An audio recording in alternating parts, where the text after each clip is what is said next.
Uprostřed deštivého valašského léta se vydáme s bajkerkou Rózou do utajeného pohoří. Geomorfologové, vědci, kteří se zabývají zkoumáním zemského povrchu, používají název pro ostatní neznámý – Hoclavický javorník. Servus. Servus. To je jarová voda toto. Hele, bliny, duhový. Ukáž. Už praskly. Česnečka ve valašské hospodě u Janíka v chladném počasí zahřeje a my se vydáme hned z kraje na nejvyšší vrchol – Velký Javorník. Nejvyšší vrchol čeho? No přece Veřovických vrchů. Tady bývala vyhlášená koliba, už není. Za to stále stojí kaple Panny Marie Lurdské z roku 1902.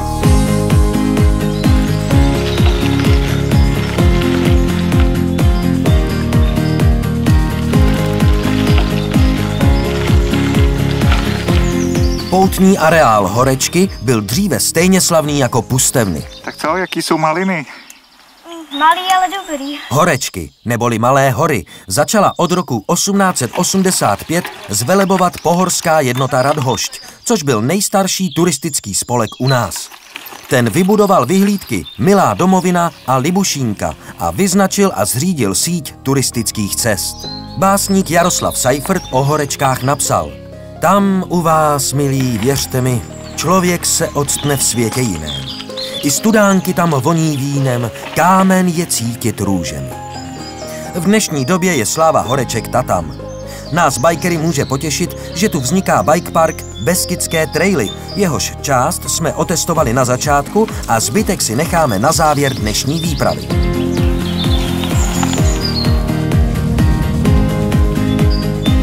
Velký Javorník. Neplést si s Velkým Javorníkom v Javornicích. Je se svou výškou 918 metrů nejvyšší horou Veřovických vrchů. Na jeho vrcholu stojí rozhledna, postavená ve stylu valašské lidové architektury. Vidíme Beskydy, Vsetínské Beskydy, Veřovické a Hostýnské vrchy a v dálce za Novým Jíčínem zahlédneme Jeseníky s pradědem. A teď se ohřejeme v chatě z roku 1935.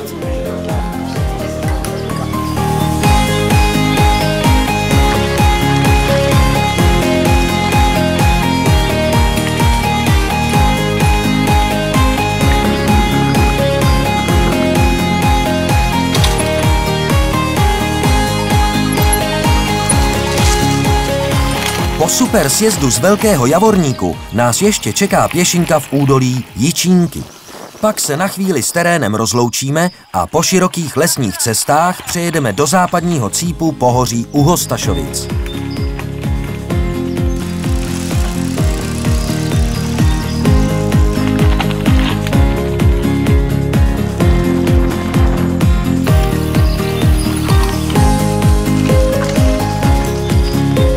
Kromě bike parku na začátku a na konci naší cesty a pár sjezdů terénem nás pak čeká zážitek pro pravé muže a ženy. Přejezd po hřebeni Veřovických vrchů ze západu na východ, tedy od Hostašovic do Frenštátu pod Radhoštěm. Z pohledu cyklistů zvyklých na asfaltové cyklostezky je to trochu drsnější cesta, vhodná spíše pro pěší. My bajkeři z Valašska ale víme, že to, co se dá vyjít pěšky, lze také vyjet na kole. Nebo sjet.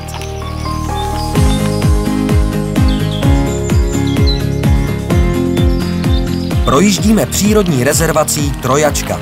Jsou zde chráněny původní smíšené suťové lesy a kriticky ohrožená kapradina Jazyk jelení. No a my si před výstupem na Trojačku nedáme jazyk, ale steak s pečeným bramborem. Holky, máte hlad? Jo. Dobrou chuť. Dobrou. A teď se musíme dostat nahoru na hřeben. Tohle stoupání nevyjedou ani valaští bajkeři. No co, tlačit kolo není žádná ostuda.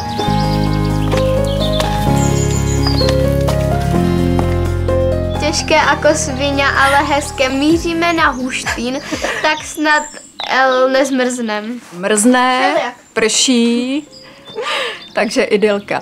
Jako vždycky na Valašsku.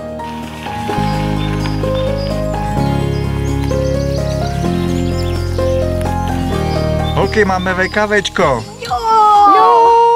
Rozo, co jsou to VKVčka?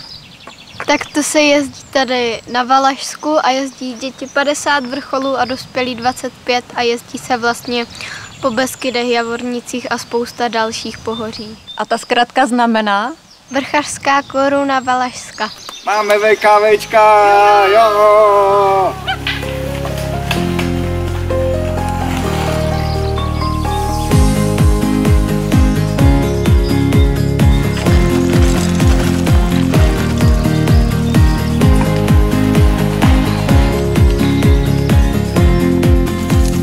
Při cestě po Červené hřebenovce, která je podstatně náročnější než třeba ta v Javornících nebo v Setínských Beskydech, se ukáže naše bajkerská zručnost a hlavně fyzička.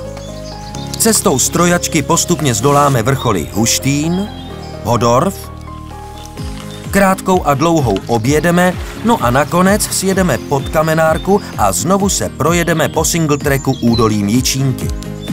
Předtím ale, jak to tady na Valašsku bývá, dvakrát zmokneme. Jak se říká, neexistuje špatné počasí, ale špatné oblečení. A tak si po této sichravé výšce koupíme super lehké pláštěnky, jako má Róza. A teď vzhůru dolů. To bylo rčení našeho učitele tělocviku ze základky.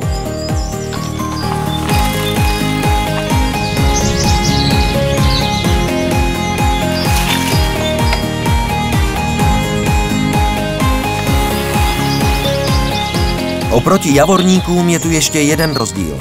V Javornících se otevírají krásné vyhlídky do kraje díky tomu, že až ke hřebeni tam vystupují pastviny. Ve Veřovických vrších pastviny nebyly, ale spoustu stromů sežral kůrovec. Naštěstí ne všechny.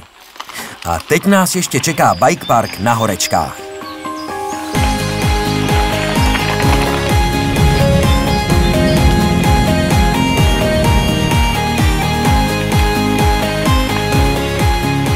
U zvoničky strážkyně Beskyd nás stihl lijavec, ale zachránila nás restaurace Rekovice.